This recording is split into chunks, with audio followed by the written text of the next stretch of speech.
السلام علیکم معزز ناظرین۔ بادشاہ اور گدھا۔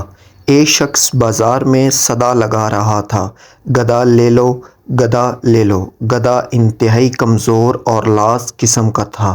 وہاں سے بادشاہ کا اپنے وزیر کے ساتھ گزر ہوا۔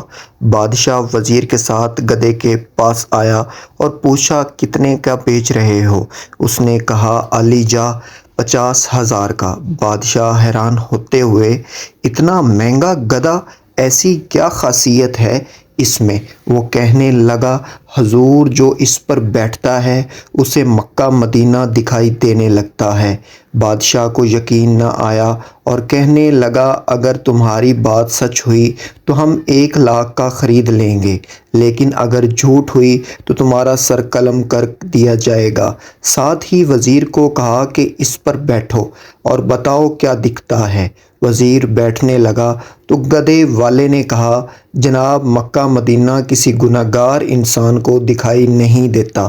وزیر، ہم گناہ گار نہیں، ہٹو سامنے سے، اور بیٹھ گیا، لیکن کچھ دکھائی نہ دیا۔ اب سوچنے لگا کہ اگر سچ کہہ دیا تو بہت بدنامی ہوگی۔ اچانک چلایا، سبحان اللہ، ماشاء اللہ، الحمدللہ، کیا نظارہ ہے مکہ مدینہ کا۔ بادشاہ نے تجسس میں کہا، ہٹو جلدی، ہمیں بھی دیکھنے دو، اور خود گدھے پر بیٹھ گیا۔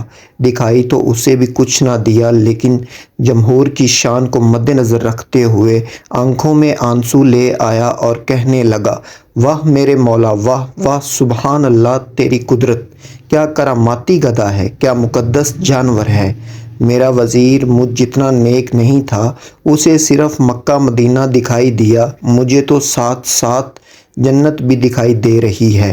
اس کے اترتے ہی عوام ٹوٹ پڑی، کوئی گدھے کو چھونے کی کوشش کرنے لگا، کوئی چومنے کی، کوئی اس کے بال کاٹ کر تبرک کے طور پر رکھنے لگا، وغیرہ وغیرہ۔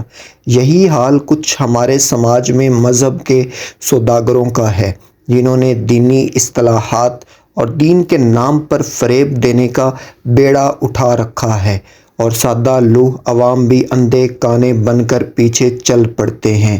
اپنی عیاشیوں اور جھوٹی شان و شوکت کے لیے بندہ کیسے کیسے جھوٹ بولتا ہے، ذرا سوچئے۔ سوچنا جرم نہیں ہے،